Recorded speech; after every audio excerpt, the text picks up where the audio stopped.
But welcome back. Let's look at problems that involve double and compound angles. Also, you need to remember other concepts that we dealt with in trigonometry, like the core functions or core ratios, reduction formula, angles in the Cartesian plane, special angles, and all the other concepts that we have dealt with before, even in the previous grades. Right, simplify the following without using a calculator. Right, let's look at the numerator here. What concept do you see here? Let's look at the denominator. What concept do you see there? Okay, like if I look at the numerator, I remember that cos squared theta is equal to 1 minus sine squared theta. Remember, this is coming from what? Sine squared theta plus cos squared theta is equal to 1. Okay, then from this we can make cos squared theta the subject, right? So it means this will be equivalent to what? To cos squared 60. And then the denominator, I can see the double angle formula there. So remember that cos 2 theta is equal to 2 cos squared theta minus 1. Okay, in this case our theta is 30. So it means 2 cos squared 30 minus 1 is the same as cos 2 times 30 degrees. Okay, right, let's just do that. We say this reduces to cos squared 60. So cos squared 60, which is this, cos squared 60 degrees. And then the double angle here is going to be cos 2 times 30 degrees. Okay, which is cos squared 60 degrees divided by cos 60 degrees. And then what do you get? We get cos 60 degrees. Then this is a special angle. It gives us 1 over 2. Alright, let's go to example 2. Right, I'll show you two ways of doing this. Right, cos 15. We can use special angles here because this is like cos, let's say, let's use 45 degrees minus 30 degrees. Okay, cos 15 degrees is just same as cos 45 degrees minus 30 degrees. So this will be cos 45 degrees cos 30 degrees, then plus sine 45 degrees sine 30 degrees. Now we can simplify this. This is root 2 over 2 times root 3 over 2 plus root 2 over 2 times 1 over 2. Right, what do you get? Root 6, root 2 times root 2, that is root 6. Then 2 times 2, there is 4, plus root 2 over 4. Then this simplifies to root 6 plus root 2 over 4. The other way of doing this, you can say cos 15. Right? If I say 2 times 15, I'll get what? I'll get 30. So I can use the double angle formula and say 2 cos squared 15 degrees minus 1 is equal to cos 2 times 15 degrees. Okay, right, so it becomes 2 cos squared 15 degrees minus 1 is equal to cos 30 degrees. And then we know that cos 30 degrees is root 3 over 2. So 2 cos squared 15 degrees minus 1 is equal to root 3 over 2. Add 1 on both sides of the equation. 2 cos squared 15 degrees is equal to root 3 over 2 plus 1. We can simplify this. This is like 2 over 2. So it becomes 2 cos squared 15 degrees is equal to root 3 plus 2 over 2. You can write 1 as 2 over 2 there. Then you get this.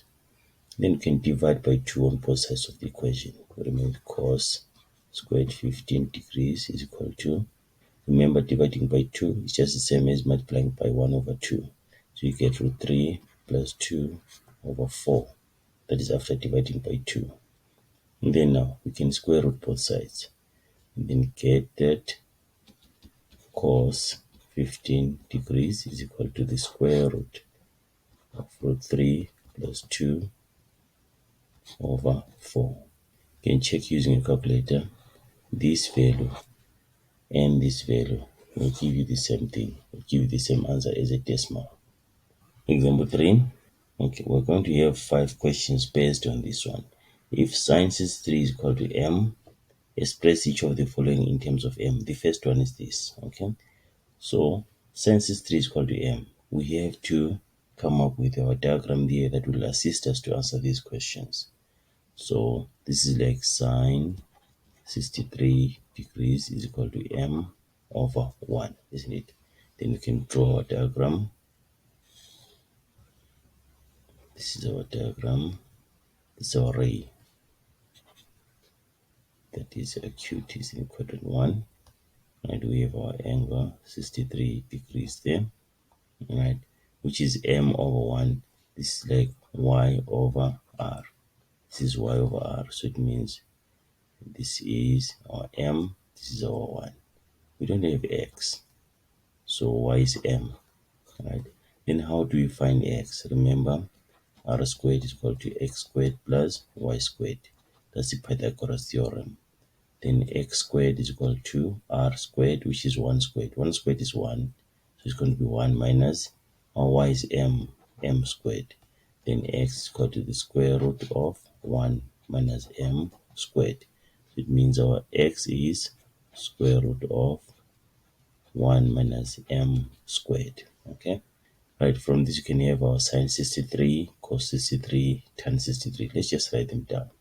We have our sin 63, which is what? Which is m.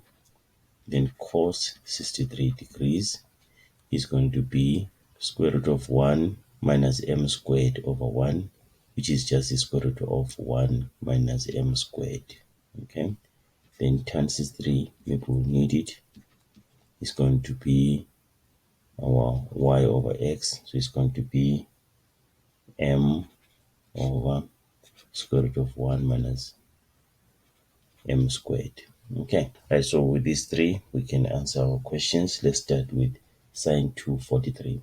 Right, when it comes to these questions, we have to make sure that our angles are in terms of the 63 degrees.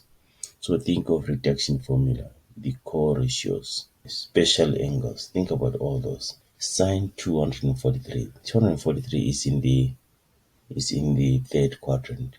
So if you say 180 plus 63, that will give us 243. See that? Now we have this angle in terms of 63 degrees. So you can say this is sine 180 degrees plus 63 degrees. This is in the second quadrant. This is 243. Then we reduce this. This is negative sine 63 degrees. But sine 63 degrees is m, so it means this is equal to negative m. Right. So we've expressed this in terms of m. Okay, let's go to the next one. Now we have our diagram. We're going to use it in all the questions. Right. And then cos 27. Cos 27. How can we get 27? 27 can be 90 minus 63.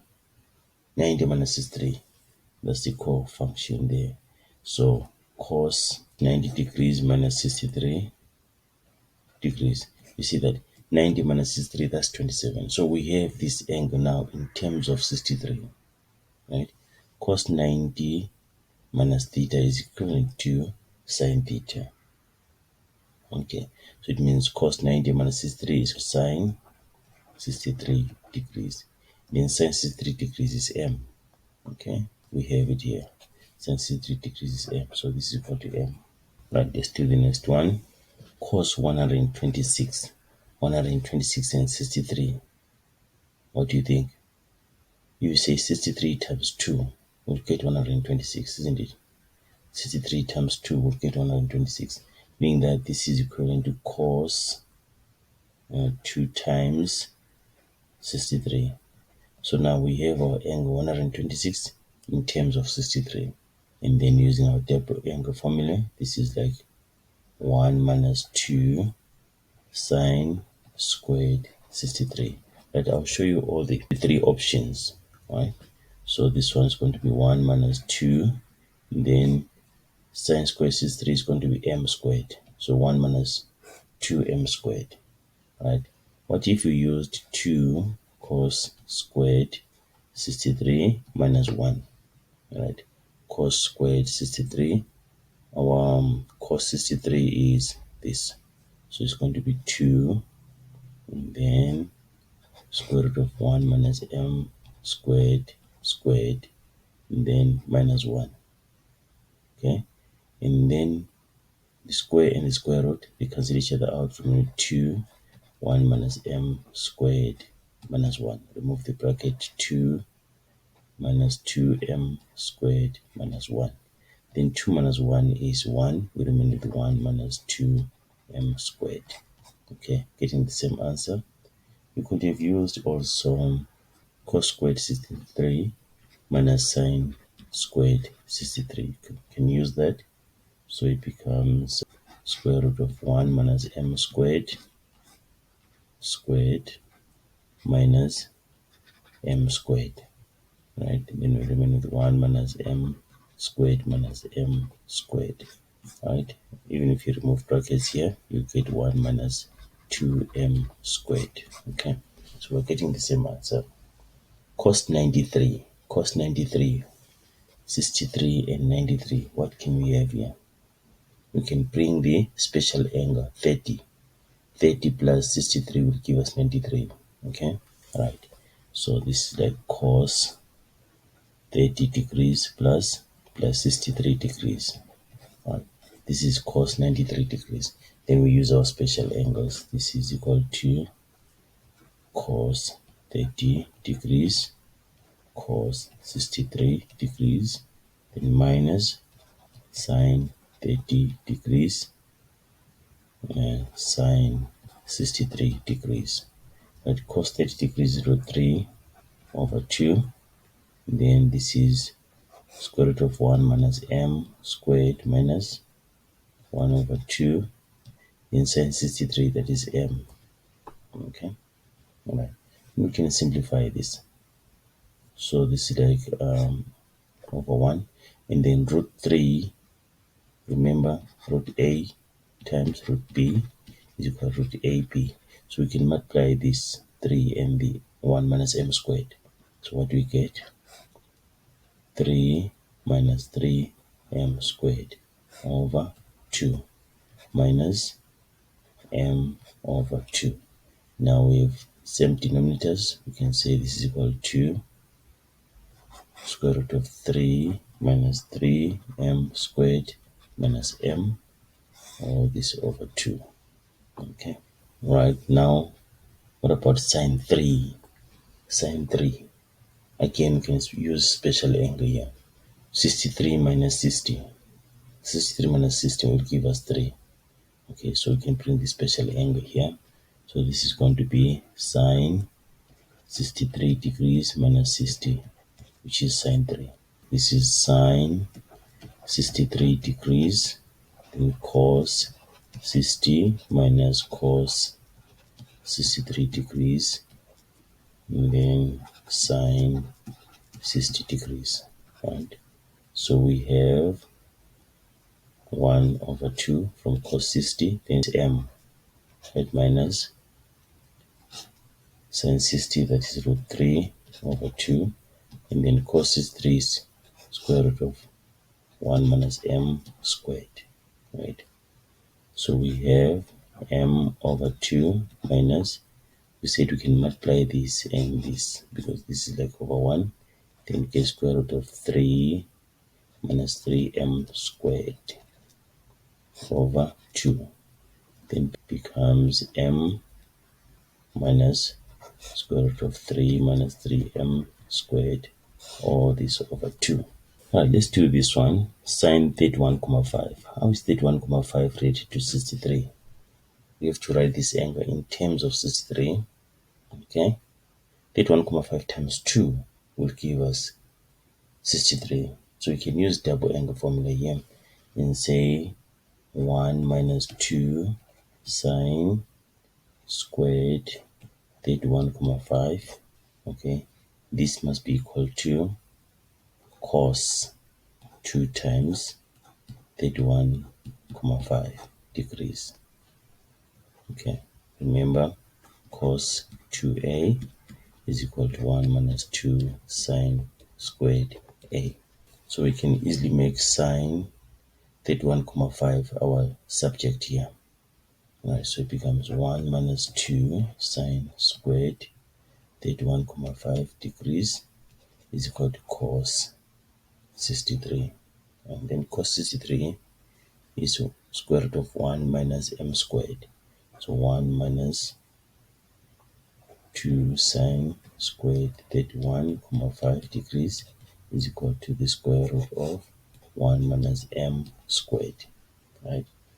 Then we can subtract 1 from both sides of the equation. We remain at negative 2 sine squared 31,5 degrees is equal to square root of 1 minus m squared minus 1. Right, we divide both sides by negative 2.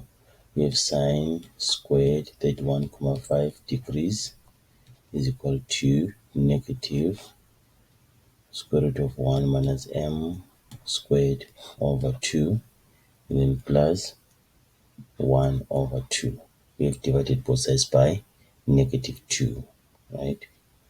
And then this one can be rewritten as the denominators are the same, so we can add the numerators. So it can be written as sine squared 31,5 degrees is equal to 1 minus square root of 1 minus m squared, all this over 2. And then to get sine 31,5, this is what we want. We can square root both sides. So we remain with sine 31,5 degrees, which is equal to the square root of 1 minus square root of 1 minus m squared over 2. Okay. Example 4. 5 cos x is equal to 4, and x must be between 90 and 306 degrees. Determine the value of 3 sine 2x without using a calculator. So we have to use our diagram here, right? So we have, this is cos x divided by 5 on both sides is equal to 4 over 5. So one where cos x is positive, it's going to be in the fourth quadrant or first quadrant. But now our x should be between 90 degrees and 360 degrees, so it means it cannot be in quadrant 1. So we're only left with quadrant 4. So it can only be quadrant 4. So this is our diagram. Then this is our x over r, so meaning that x is 4. We don't know y. Then our r is 5. Okay. Then we can get this is 4. We need our y. So we can use our Pythagoras theorem to find y. So y squared is equal to 5 squared minus 4 squared. So y is equal to square root of this. This is the Pythagoras theorem. So y is equal to positive or negative 3. But in the fourth quadrant, y is negative. So this is negative 3. Okay, you can write negative 3 there. Okay. So with this now, we can have our sine x, cos x, and even tan x, right? So we want to simplify this. This is 3 sine 2x, which is equal to 3 times, and then sine 2x. Sine 2x is 2 sine x cos x, right? So we have 3, and then we have 2. Sine x is what? Sine x is going to be negative 3 over 5. It's negative 3 over 5. And then cos x is what? 4 over 5. So it's 4 over 5. Right? And then what do you get? 3 times 2, which is 6. 6 times negative 3, which is negative 18. then negative 18 times 4, which is negative 72. Negative 72 over 25. Okay, done.